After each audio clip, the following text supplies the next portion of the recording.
With SRN News, I'm Rich Thomason in Washington. It's a hoax. That's what President Trump says about allegations of Russian collusion by his campaign. As for obstruction of justice, Mr. Trump referring to those allegations as a setup and a trap. The president's former attorney says a special counsel in the Russia probe has raised the possibility of a subpoena aimed at forcing Mr. Trump's testimony. The information comes from attorney John Dowd, who resigned from the Trump team more than a month ago. Dowd tells the Associated Press special counsel Robert Mueller raised the prospect of issuing a grand jury subpoena for President Trump.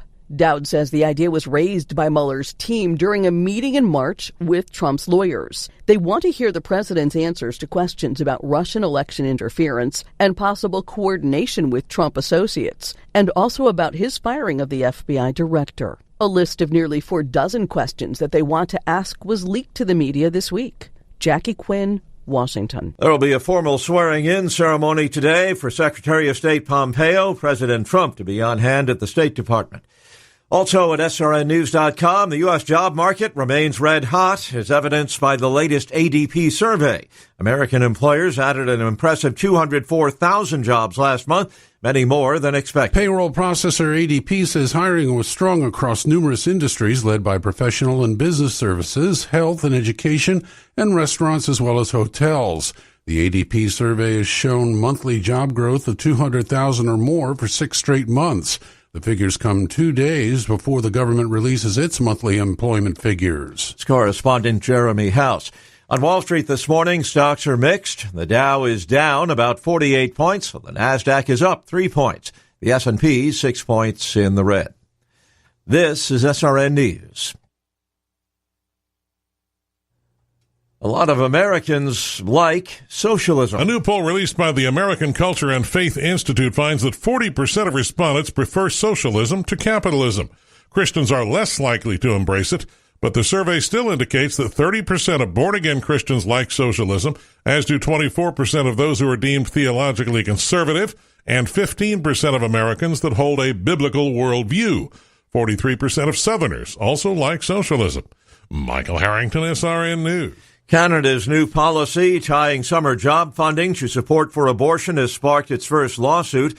The Justice Center for Constitutional Freedoms is suing on behalf of an irrigation company that can't get government funding because its owners oppose abortion.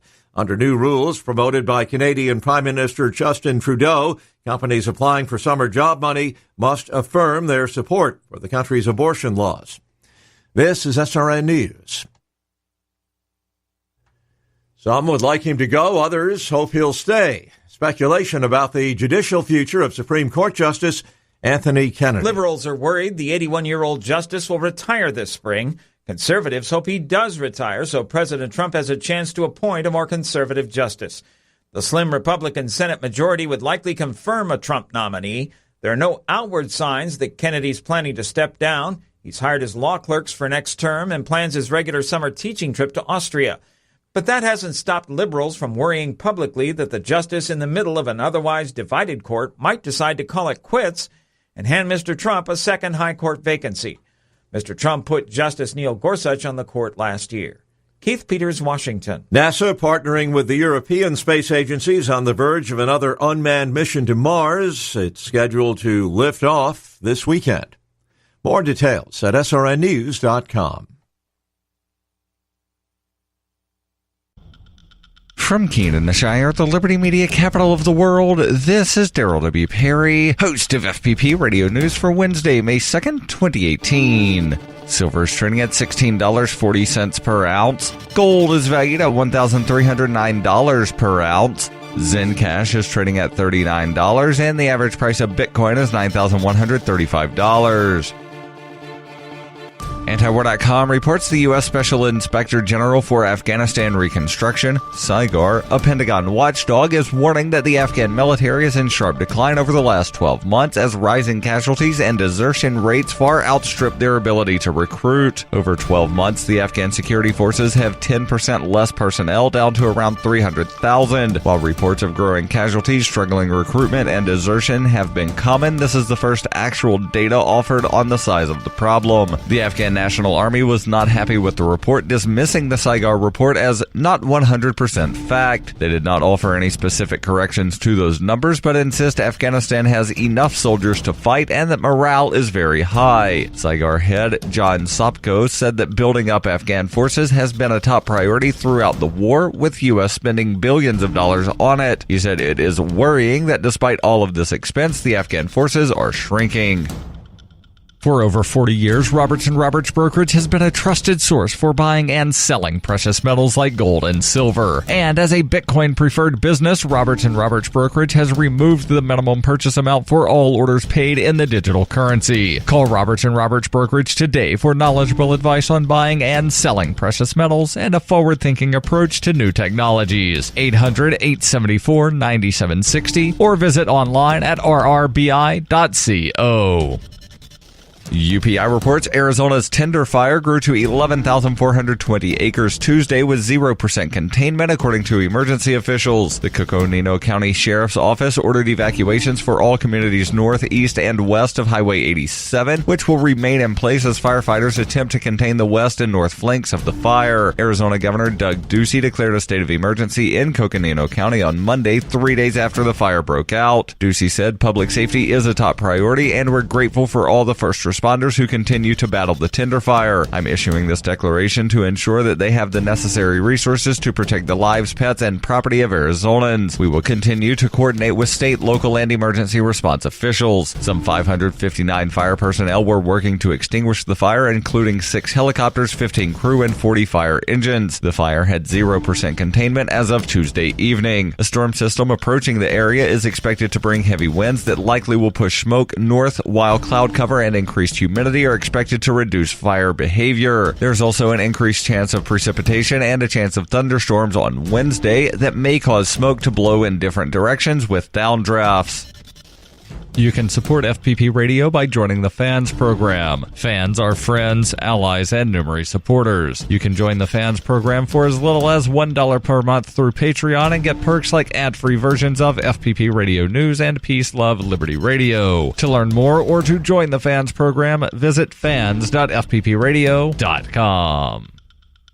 Reuters reports Texas and 6 other Republican-governed states on Tuesday sued the Trump administration to try to end a program launched by Democratic former President Barack Obama that protects immigrants brought into the United States as children in violation of immigration laws. The states filed suit in federal court in Texas in the latest twist in an ongoing policy and legal fight over the 2012 Deferred Action for Childhood Arrival program, DACA, that Republican President Donald Trump has tried to rescind. Trump said in September he would terminate DACA and end its protection for the immigrants who are sometimes called dreamers, but gave the Republican-controlled Congress until March 6 to replace it. Policy differences between Trump and lawmakers in both parties led to Congress's failure to act. In the meantime, courts ruled that the program can stay in place for now, although new applications will not be accepted. The program protects around 700,000 young adults, mostly Hispanics, from deportation and gives them work permits for 2-year periods, after which they must reapply. Texas is joined by Alabama, Arkansas, Louisiana, Nebraska, South Carolina, and West Virginia, and argued in the lawsuit that the Obama administration exceeded its authority by creating the program without congressional action. Thomas Saenz, president of the Mexican-American Legal Defense and Education Fund, said this filing by 7 retrograde states comes nearly 6 years after DACA was introduced and many weeks after 3 other federal courts began to order that the DACA initiative continue despite Trump's attempt to end it. This has been FPP Radio News, online at fppradio.com. Cabinet Edition. I'm Ed Donahue with an AP News Minute. President Trump is making his first visit to the State Department to attend the ceremonial swearing-in of Secretary of State Mike Pompeo. It's going to be a fantastic start, a fantastic day, and that spirit will only be magnified Well, only with this man right here. I know that for a fact. The president was pointing to Mike Pompeo. President Trump wants a federal judge to dismiss a lawsuit accusing Trump of accepting payments at his Washington hotel in violation of the Constitution. George Herbert Walker Bush's hospital stay has been extended. The 93-year-old ex-president's been in a Houston hospital since the day after his wife's funeral last month, and spokesman Jim McGrath says Bush will stay there at least another day as he's treated for an infection that spread to his blood. That's the AP's Sagar Magani. Police in Massachusetts say a fingerprint left in a hunk of Play-Doh led them to a shoplifting suspect at a local Walmart store. I'm Ed Donahue.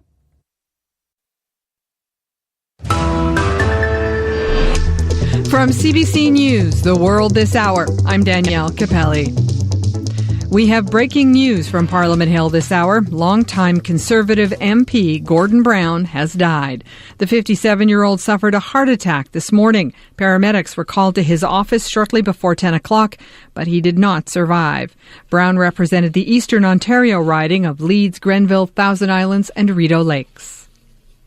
Starting in October, all prescription opioids will come with a warning sticker and an information pamphlet. It's part of the new regulations Health Canada announced today to try to prevent overdoses and addictions. The CBC's Susan Lunn has more from Ottawa. Health Canada has been consulting with the public for almost a year on what kind of warning label works for prescription opioids. Today, it unveiled the design it picked. The sticker will be a big yellow rectangle with the phrase, "Opioids can cause dependence, addiction, and overdose." Prescriptions will also come with an information handout that will include details on the signs of an overdose and a warning about potential side effects. The new regulations also come with changes for pharmaceutical companies. Drug companies will now be required to develop plans to help characterize, monitor, and prevent risks associated with the use of their opioid products. Those plans must include ways to reduce harm from the use of the product, and companies must provide educational materials for doctors and other healthcare providers who prescribe the drugs. Susan Lunn, CBC News, Ottawa. Prime Minister Justin Trudeau laid out his government's plan to move Indigenous communities towards more self-government. Speaking this morning to a special session of the Assembly of First Nations, Trudeau said he understands the chief's skepticism after decades of empty promises from political leaders. And that's why I am not as focused on making bright and shiny promises as I am on building the foundations of a lasting future in which we will truly be partners. And a big piece of it, as you pointed out, are the fiscal relationship and the recognition and indeed affirmation of rights. Trudeau went on to say there is no one-size-fits-all framework for self-government that will work for all First Nations, and deals will have to be negotiated with individual nations and communities. People living along the St. John River in New Brunswick are being told to leave their homes. Voluntary evacuation orders are in place from Fredericton all the way south to St. John on the coast. Don Darling is St. John's mayor. It's very heartwarming to me. St. John citizens are reaching out and posting that they have couches and bedrooms and beds available to those impacted. We're a resilient bunch here in St. John, and I've seen it over the last couple of days. More than 100 people have moved out of their homes, and water levels are expected to reach an all-time high. In BC's central interior, flood watches remain in effect for Tulameen, Cache Creek, Merritt, Williams Lake, and Quesnel. And finally, Canadians are not impressed with the latest offering from the country's telecom companies. In March, the CRTC asked the companies to propose low-cost, data-only plans. Business reporter Scott Peterson has the reaction from consumers. The monthly plan looks inviting. It's about $30 a month for Bell, Rogers, or TELUS, but critics are responding to the limited amount of data that they're offering, sometimes as low as about 400 megabytes a month. And they say this is far too low and that Canadians on average use about triple that amount in just 1 month. And so as a result, those $30 plans end up costing a lot more. And this is all as a result of the mandate back in March by the CRTC to bring these rates down, and the watchdog since then has received hundreds of complaints, some calling the plan outrageous, a joke, and of no benefit to anyone. So consumer groups like Open Media say that Bell, Rogers, and TELUS need more public oversight, or they will continue to charge as much as they can. And we do know already that Canadians are paying some of the highest cell phone and wireless bills in the world. Scott Peterson, CBC News, Toronto. And that's the world this hour. For CBC News, I'm Danielle Capelli.